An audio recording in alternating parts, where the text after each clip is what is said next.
본문에 나오는 엘리야는 기적을 많이 행한 선지자였습니다. 그가 기도할 때에 3년 6개월 동안에 비가 내리지 않았고, 또 죽은 자도 살아났고, 또 바알 선지자 450명과 싸워서 갈멜산에서 승리했습니다. 그리고 나서 3년 반 동안이나 비가 오지 않았던 하늘이 열리고 비가 내렸습니다. 그리고 이제는 바알의 잔재를 쓸어버리고 철저한 개혁이 이루어지리라 라고 하는 그런 기대가 있었던 그런 시기였습니다. 그런데 본문의 말씀을 보게 되면은 그런 개혁이 시작도 못하고 엘리야의 그 기상이, 그 불을 내리던 능력이 이세벨에게 그만 꺾여버린 것입니다. 이세벨은 엘리야에게 사람을 보내서 내일 이맘때, 다시 말하면 24시간 안에 엘리야를 죽이겠다고 그렇게 협박을 했습니다. 사실은 이세벨이 엘리야를 두려워하고 떨고 있었습니다.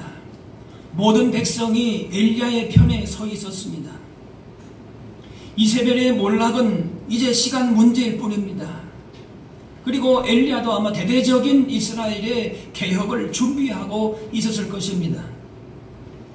그런데 너무나도 허무하게 엘리야가 그 이세벨, 물론 그 나라의 여왕이기 때문에 권세가 있긴 하지만은 지금의 모든 그런 형편을 볼 때에는 그가 그렇게 힘을 가지고 있을 만한 그런 위치가 아닙니다. 그런데 엘리야를 죽인다라고 하는 대신 누구를 보내서 그런 소식을 듣고 마치 허풍 같은 그런 이야기를 듣고 그 능력의 선지자 엘리야가 그만 허망하게 도망을 칩니다. 이세벨의 강력한 반격이 나오니까 당황하고 두려움에 사로잡히면서 일순간 자신이 한없이 작게 느껴진 것이죠. 이세벨의 힘을 가지고 다가오게 되면 대항할 힘이, 방법이 없을 것 같았습니다. 그래서 우선은 피하는 것이 최상인 것 같았습니다. 안타깝게도 엘리야는 하나님을 바라볼 겨를도 없이 그전에 그렇게 하나님의 능력 가운데 승리를 했는데 왜 이렇게 무너지겠는가? 두려움에 빠져서, 그것도 이스라엘이 아닌 유다까지 내려가서, 그것도 맨 밑에 브엘세바까지 내려가서 도망을 갔습니다. 현실 가운데 역사하신 하나님을 놓치고 하나님 없는 현실만 바라본 것입니다. 절망은, 낙심은 우리의 현실을 왜곡합니다. 하나님은 언제나 함께 그 자리에 여전히 계셨지만은 절망하니까 하나님이 안 보이고 현실만 보이는 겁니다. 그래서 정작은 도망해야 될 사람은 이세벨인데 현실은 엘리야가 도망을 하고 있는 것입니다. 오늘 말씀 가운데 능력의 선지자가 엘리야가 왜 이렇게 절망할 수밖에 없었고 이 절망과 실패를 어떻게 극복했는가를 우리가 나누면서 같은 하나님의 은혜를 나눌 수 있기를 바랍니다. 광야에서 하룻길을 간 엘리야가 로뎀 나무에서 앉았습니다. 거기서 이렇게 말합니다. 자기가 죽기를 원하여 이르되 여호와여 넉넉하오니 지금 내 생명을 거두시옵소서. 그 마음의 두려움이 얼마나 큰지 도망해서 다음 기회를 한번 엿볼 수도 있고 조금 이렇게 마음을 진정시킬 수도 있는데 그것이 아니라 아예 여기서 나는 내 모든 걸 끝냈으면 좋겠다. 그렇게 탄식하고 있습니다. 도저히 능력의 선지자라고 생각할 수 없는 그런 모습이.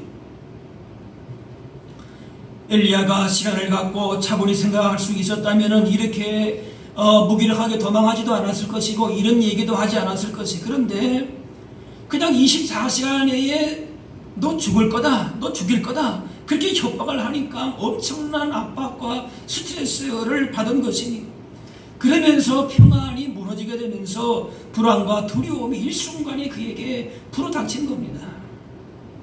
물론 이렇게 따지고 보면은 이 이세벨의 그런 위협, 한순간의 위협이라고 하는 것보다는 사실은 이전부터 이 엘리야는 그 전부터 여러 가지로 압박과 스트레스를 받고 있었다. 그것이 축적되어 있었다. 뭐 그렇게도 우리가 볼 수 있을 것입니다. 그냥 이세벨이 사람 하나 보내가지고 통지를 했을 뿐입니다. 아직 무슨 일이 일어난 것도 아니고 걱정하면서 그렇게 두려워할 것도 아닐 수가 있었습니다. 그 갈멜산의 승리, 450대 1의 승리가 어디 간 데가 없고 그저 두려움에 빠진 연약한 엘리야가 태고 말았습니다. 그냥 그야말로 번아웃, 탈진이 된 겁니다. 4절에 다시 보면은 죽기를 원하여 이르되 여호와여 넉넉하오니 지금 내 생명을 거두시옵소서. 소망도 의욕도 기력도 없습니다. 그래서 로뎀 나무 아래에서 누워 잠을 잡니다. 단지 그냥 언제 죽나 그것만 기다리고 있습니다. 로뎀 나무는 우리가 뭐 쉬는 그런 대명사처럼 되어 있는데 사실은 일종의 쌀이 나무입니다. 잎이라고 할 것도 없어서 그저 뜨거운 광야에서 그들을 만들지도 못합니다. 광야에 다른 나무가 없기 때문에 그냥 로뎀 나무에서 그렇게 앉아야 했지만은 거기서 잠을 잔다라고 하는 것은 굉장히 위험한 일입니다. 자기 목숨을 그냥 포기한 그런 모습이라고도 볼 수 있습니다. 그렇게 잠이 들면 엘리야는 깨어나지 못하게 될 겁니다. 그러니까 아예 거기서 그냥 죽을 각오를 하고 광야의 뜨거운 그냥 거기서 그냥 이 에서처럼 죽으면 죽으리다. 뭐 에서 같은 그런 각오는 아니지만은 차라리 죽고 싶다. 그런 각오로 자포자기의 마음으로 거기에서 그냥 누워 있었던 거지. 절망의 자리입니다. 비통의 자리입니다. 죽음의 자리입니다. 아마 그 자신도 내가 왜 여기까지 왔나 그 이유를 잘 설명하지 못할지도 모르겠습니다. 그런데 그런 죽음의 자리에 하나님이 찾아오십니다. 하나님이 그를 구하러 오셨습니다. 엘리야가 정신을 차리지 못하고 그렇게 자고 있는데 누군가 엘리야를 깨웁니다. 하나님이 보내신 천사이지요. 5절 말씀 보니까 천사가 그를 어루만지며 터치하는 겁니다. 이렇게 누군가 어려움이 있을 때에 아무 생각 없이 그냥 그야말로 아무 생각이 안 들 때에 완전 탈진해 있을 때에 이렇게 터치해 주는 것만 해도 굉장히 그 힘이 전달됩니다. 꼭 천사가 오지 않아도 괜찮아요. 누가 이렇게 손 잡아주는 거, 또 안아줄 수 있으면 안아줄 수 있는 거, 그것도 굉장한 힘이 되죠. 어루만져요. 그러면서 일어나서 먹으라. 일어나서 먹으라. 아예 여기서 그냥 나는 죽는다 생각하고 있는데 일어나라는 겁니다. 일어나서 먹으라 하는 것입니다. 일어나서 보니까 6절에 본즉 머리밭에 숯불에 구운 떡과 한 병 물이 있더라. 천사가 그걸 다 준비를 했어요. 광야에서 그거 어떻게 나오겠어요? 근데 다 준비한 거죠. 엘리야를 위해서 준비한. 지금 엘리야에게 필요한 건 뭡니까? 그 손 잡아주는 거예요. 너 엘리야 지금 너가 어떤 존재인데 여기서 이렇게 지금이 어떤 데인데 이렇게 누워 자고 있느냐? 당장 일어나. 그거 아니에요. 그냥 말없이 가서 안아주는 거예요. 손잡아주는 거예요. 그리고 음식 준비해서 너 이거 먹어라 하고 음식을 주는 거예요. 그리고 쉬게 하는 겁니다. 충분하게 쉬게 하는 거예요. 그저 먹고 쉬게 하셨습니다. 이것이 완전 탈진에 있는 절망 가운데 있는 엘리야를 치료하시는 하나님의 방법이었습니다. 그런데 엘리야가 천사가 만든 음식을 먹고 또 잠이 들었습니다. 그냥 이 땅 지쳤으니까 먹기는 먹었는데 그냥 또 잠을 자는 거예요. 아마도 이게 본능적으로 이렇게 너무 사람이 탈진하다 보면 본능적으로 이렇게 잠이 오는지는 모르겠어요. 또 잠을 자는 거예요. 얼마나 잤는지 모르지만 천사가 또 깨웁니다. 그러면서 음식을 먹으라. 그러니까 뭐 최소한 한나절 이상을 지나서 또 다음 끼 때까지 아마 천사가 기다려줬는지 모르겠어요. 충분히 자게 하는 거예요. 또 음식을 먹이는 거예요. 7절에 또 와서 다시 와서 어루만지며 그때도 터치해주는 거예요. 만져주는 거예요. 일어나 먹으라. 내가 갈 길을 다 가지 못할까 하노라. 너에게 갈 길이 있고 사명이 있는데 그 사명을 하나님이 이루시고자 하시는 그 사명이 있는데 아직 끝나지 않았다. 죽음이 온다라고 하는 것은 사명이 끝나는 날인데 너 아직 사명 끝나지 않았다는 거예요. 그렇기 때문에 다시금 용기를 주는 거예요. 엘리야는 먹고 자기를 계속합니다. 이것은 매우 실제적이고 중요한 치료법입니다. 사람이 지쳐서 의욕을 상실했을 때에 아무것도 하지 말고 그냥 먹고 자기만 해야 됩니다. 잘 먹고 푹 자면은 회복이 됩니다. 무슨 어디 가서 금식하고 그렇게 탈진했다고 해서 그렇게 하면 더 몸이 망가질 수도 있어요. 그냥 잘 쉬고 잘 먹고, 그것도 때로는 하나님이 그렇게 엘리야를 치러왔어요. 기적의 선지자, 능력의 선지자고 무슨 특별한 방법이 있었던 거 아닙니다. 그죠? 잘 먹어요. 잘 쉬게 하는 거예요. 정신없이 일할 때는 힘들 줄 모릅니다. 하지만 그렇게 피로가 쌓이면 탈진하게 됩니다. 도저히 자기가 감당할 수 없는 어려움이 옵니다. 심적인 압박과 스트레스로 기력을 상실하게 만듭니다. 지금 엘리야가 딱 그런 케이스입니다. 어떻게 할 수가 없는 거예요. 손가락 하나가 하기가 어려운 것입니다. 그래서 급하게 먼 길을 도망쳐 나오느라 제대로 먹지도 못한 것 같아요. 탈진과 무기력증과 우울증 겹친 데다가 극심한 육체적인 피로까지 더해져 가지고 엘리야가 죽겠다고 한 것이 결코 과장이 아니었습니다. 그것을 치료하는 방법은 다른 것이 아닙니다. 그냥 먹고 자는 것이, 그리고 손잡아 주는 거예요. 어루만져 주는 것이. 부활을 경험했던 제자들이었지만 다시 고기 잡으러 가겠다고 그렇게 바다로 갔습니다. 얼마나 상실감이 있었겠습니까? 3년 반 동안 따라다녔는데 예수님 물론 부활의 영광을 받긴 받지만은 다시 우리가 주님께로 갈 수 있을까? 배반했는데 갈 수 있을까? 이런 좌절감, 실패감, 상실감 이게 있었어요. 그래 날이 밝아서 육지적을 보니까 한 사람이 서 있는데 예수님이셨어요. 보라신 예수님이. 주님께서 그들을 향해서 뭐라고 말씀하시는가 하면은 너희들 어떻게 그럴 수 있느냐 하고 지금이라도 안 늦었으니까 선착순하고 몇 사람 빨리 달려와. 그렇게 막 재촉한 게 아니에요. 뭐라고 하셨습니까? 와서 조반 먹으라. 내가 이렇게 차려놨으니까 먼저 이거 먹고 시작하자. 예수님 앞에 숯불이 있는데 그 위에 생선과 떡이 놓여 있었습니다. 밤새도록 일을 했지만은 한 마리도 잡지 못하고 극심한 피로와 상실감에 이제는 업으로 돌아가는 것도 힘들겠구나, 이것저것도 다 안 되겠구나, 그렇게 생각하면서 있는 상황 가운데에서 예수님이 하신 치유가 해결책이 뭔가 하니까 쉬고 먹고 그러면서 새 힘을 공급해 주시는 것입니다. 먹고 쉬는 것이 게으른 것이 아닙니다. 하나님이 주신 복이고, 잘 쉬고, 따라합시다. 잘 쉬고 잘 먹어야 합니다. 네. 그래서 기쁨으로 주어진 일들을 감당할 수 있습니다. 지치고 긴장한 제자들에게 주님께서 명령하시는 것은 때로 어떻게 하셨는가? 너무나도 바쁘게 막히는 가운데 예수님은 뭐라고 말씀하신가 하면은 한적한 곳에 가서 음식을 먹어라, 그리고 쉬어라, 이렇게 말씀하신 적이 몇 번 있습니다. 열심히 일하는 것도 중요하지만 적절한 쉼을 통해서 창의력을 올리는 것도 중요합니다. 속도를 늦추고 안정적으로 다져가는 것도 필요합니다. 그렇지 않으면은 그냥 제정신이 아닌 상태로 방향을 잃고 목적의식도 잃어버리고 엉뚱한 길로 그렇게 갈 수밖에 없는 것입니다.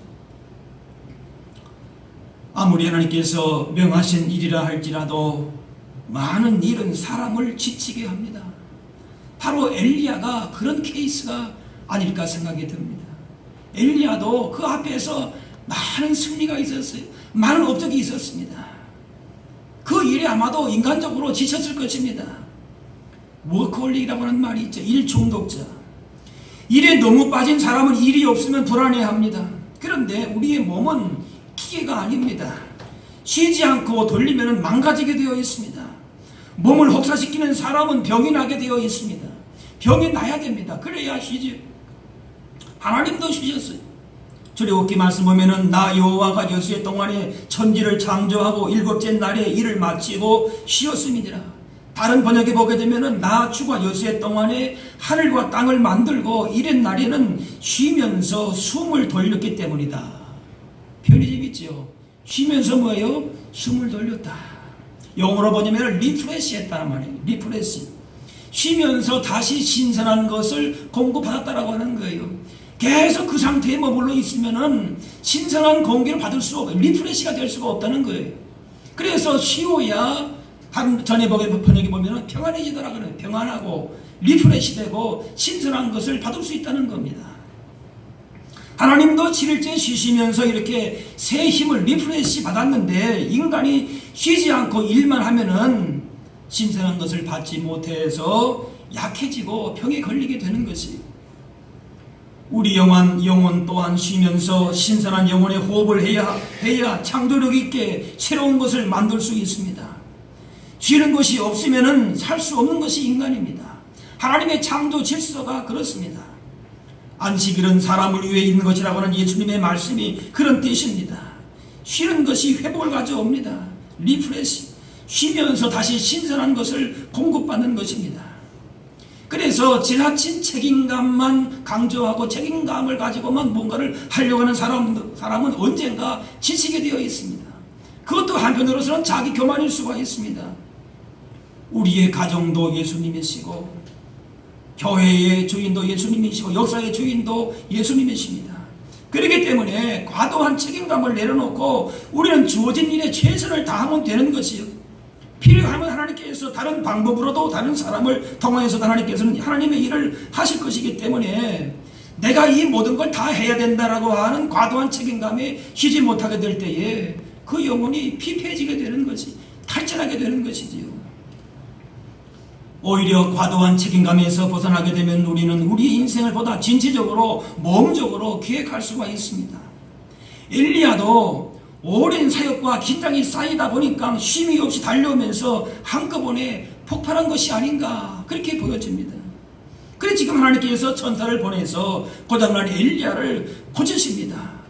그 방법이 뭔가 보니까 뭐예요? 어루만져 주시고 먹게 하시고 자게 하시는 거예요. 얼마나 힘들었던지 먹으니까 뭐예요? 또 골아 떨어지는 거예요. 먹으니까 또 뭐예요? 또 골아 떨어지는 거예요. 하나님이 이렇게 쉬게 하는. 휴가 갔다가 더 피곤한 이유가 있습니다. 제대로 먹지 못하기 때문에 그렇습니다. 텐트 치고 번호로 찌개 끓여가지고 그렇게 대청끼리를 때우니까 열심히 뭐 놓은 건 좋은데 몸이 피곤해요. 그래서 여러분 나가셔서는 잘 드셔야 돼요. 대충 그냥 먹지 그러면은 몸이 피곤한. 그냥 심신이 회복하기는커녕 더 피곤해집니다. 우리나라 휴가는 대체로 무더운 이 찜통더위 지금 많이 휴가를 가시는데 사람들로 붐비는 피서철에 며칠 있다가 오게 되는데 갔다가 오면 오히려 피곤합니다. 막 이리저리 치이고 그래.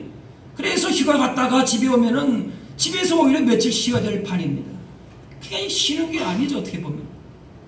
그러면 서구 사람들은 뭐 다 그런 건 아닐 수 있지만 대부분 보면은 휴가에 아주 철저합니다.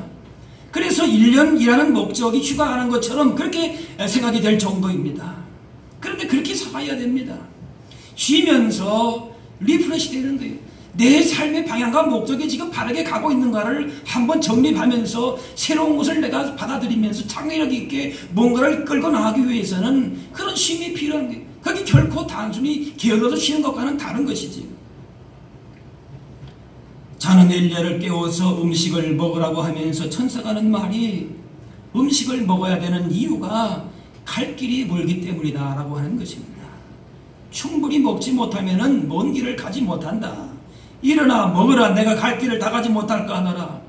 쉼의 충전을 통해서 우리의 인생의 험난한 길을 가야 할 목적과 방향을 바르게 정하고 힘있게 나아갈 수 있게 될 줄로 믿습니다. 그래서 천사가 만들어준 음식을 먹고 그 힘을 통해서 엘리야가 40일 동안의 주야로 그렇게 힘있게 하나님의 산에 도착했다 그랬습니다. 엘리야는 피곤하고 지친 인생길에서 쉼을 통해서 치유하신 하나님을 만나고 살아나와서 다시금 사명의 길로 걸어갈 수 있게 된 줄로 믿습니다. 이제 오늘 본문에 읽진 않았지만은 이 엘리야가 음식을 먹고 40주야를 가다가 산 호렙에 도착을 했습니다. 그리고 거기에 도착을 해서 한 동굴 안으로 들어갑니다. 무슨 당장 사역을 한 건 아니에요. 동굴 안으로 들어갔어요. 이 동굴로 들어간다는 것은 뭡니까? 세상과의 관계를 하고 싶지 않다는 겁니다. 아마도 이 엘리야가 뭐 여러 가지로 사람과의 관계에서 피곤함을 많이 느꼈던 것 같아요. 그러니까 이제 뭔가 하긴 해야 되겠지만은 선뜻 그 사명을 감당하기가 쉽지 않은 거예요. 대인 기피증이 생겼는지 모르겠지만은 동굴로 그냥 들어가 버리고 말았어요. 요즘 말로 말하면 잠수 탄 거죠. 마음이 상했을 때 그렇게 잠수 타다가 마음이 좀 풀리면은 다시 나오기도 하기는 합니다. 엘리야는 지금 잠수를 타고 있어요. 도대체 왜 나에게 이런 일이 일어났는가? 자기 자신도 아마 이해하기가 어려웠을 것이에요. 그래서 차라리 죽는 것이 낫겠다고 광야로 들어섰다가 천사의 인도를 받아가지고 이렇게 동굴까지 오기는 왔습니다. 물론 아직까지 상황이 변한 것은 없습니다. 그래서 동굴 속으로 들어간 것입니다. 절망과 두려움과 그리고 아마도 자기 연민에 빠져 나머지 엘리야는 건강하고 균형 잡힌 사고를 하지 못하고 있습니다. 자신이 있어야 될 위치를 정하지 못하고 있습니다. 그런 엘리야를 향해서 다시금 그에게 하나님이 말씀하십니다. 그러면서 동굴 밖으로 나오라 하시고, 동굴 안에서 쉬고 있다고 해서 물론 그것도 쉼이죠. 그런데 진정한 쉼은 그것으로서의 쉼이 오는 게 아니라는 거죠. 그래서 나오라고 주님이 말씀하십니다. 혼자 남아있을 때에 우리는 거기서 하나님을 만나야 합니다.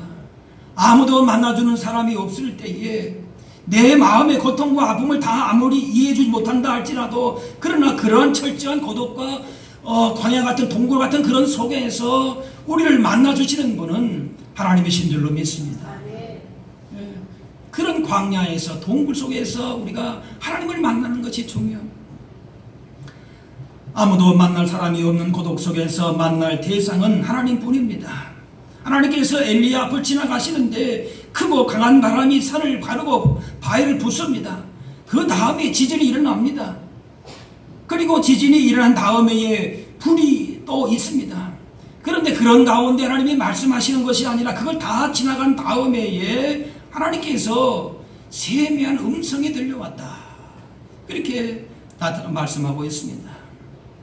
우리가 하나님을 만나고 하나님과의 깊은 관계 속에 들어가면서 쉼을 얻고 또 주신 사명을 감당하는 것은 무슨 특별한 일이 일어나고 기적과 같은 일이 일어나서 그렇게 되는 것이 아닙니다. 주님의 세미한 음성이 우리 가운데 들려질 때에 그것이 나에게 능력이 되고 쉼이 되고 내 인생의 사명의 길을 걸어갈 수 있는 강력한 그런 능력이 되는 줄로 믿습니다. 무슨 바위가 깨지고 대단한 능력이 불이 내려나고 그 엘리야가 그 전에 다 행한 거 아닙니까? 그런데 그것 가운데 말씀하시는 것이 아니라 세미한 음성으로 하나님이 그에게 다가오셨다. 그렇게 하고 있습니다.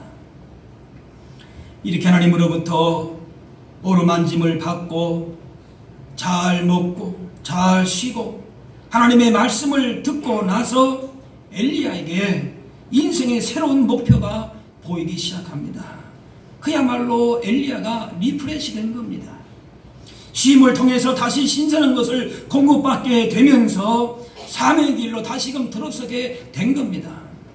그냥 지친 상태로 일방적인 자기 생각으로 자기 책임감에 의해서만 가는 것이 아니라 하나님께서 쉬게 하시고 또 다시금 말씀을 주시고 용기를 주실 때에 그로 하여금 또다시 그 길을 걸어갈 수 있도록 하나님께서 이렇게 인도하시는 것이지요. 생명이 있는 곳에는 모든 곳에는 스트레스가 다 있습니다. 그런데 우리는 그것을 주님 안에서 극복하는 법을 배우는 것이 중요합니다. 오히려 그런 문제와 스트레스를 통해서 하나님을 의지하게 하시고 믿음을 배우게 하시고 강건하게 되는 법을 배우게 하십니다. 능력의 선지자 엘리야라 할지라도 엄청난 압박과 스트레스를 통해서 죽기를 바라는 절망적인 모습을 보았습니다. 당당한 모습이 사라지고 인간의 연약함만 보여주고 있었습니다. 이런 엘리야를 하나님께서는 치유하여 주시는데 그 방법이 뭡니까? 먹고자 하는 자에게 쉼을 통해서 평안케 하시고 또 영적인 신선한 것을 받게 하셔서 사명의 길로 가게 하신 것입니다.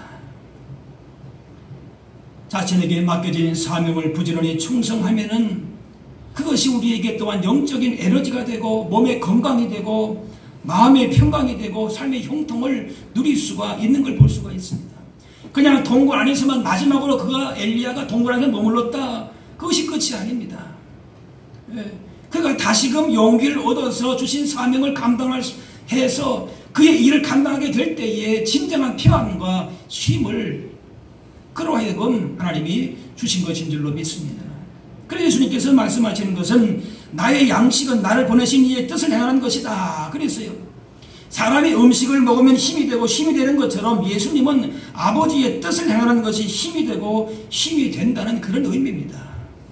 우리가 막연히 먹고 마시고 거기서 끝나는 것이 아니라 거기서 힘을 얻어서 주의 말씀 가운데 힘을 얻어서 다시금 사명의 길로 걸어가게 될 때에 이것이 주님께서 기뻐하시는 영적인 영의 양식이 되고 그것이 우리의 평안함과 복이 되고 또한 쉼이 되는 줄로 믿습니다.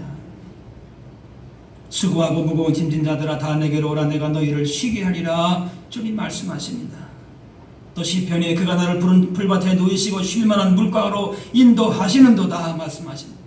우리의 험난한 인생길 가운데서 주님은 우리 가운데 분명하게 쉼을 주시기 원하시는 줄로 믿습니다. 그렇게 쉼을 허락하여서 우리로 하여금 강건하도록 하십니다. 험난한 인생길에서 쓰러지지 않고 주신 사명을 위해서 엘리야처럼 다시금 늘 전진할 수 있도록 그렇게 우리를 그렇게 붙들어 주십니다. 여러분 지금 휴가철 지금도 휴가를 맞이한 분들도 있을 줄 아는데 잘 쉴 수 있기를 바랍니다. 우리의 몸과 영혼에 신선한 바람이 들어와서 새 힘을 얻고 그래서 다시금 새로운 목표를 향해서 바르게 정하고 다시 달릴 수 있는 진정한 영육간의 쉼의 시간을 주 안에서 누리실 수 있기를 주의 이름으로 축원합니다. 기도하겠습니다.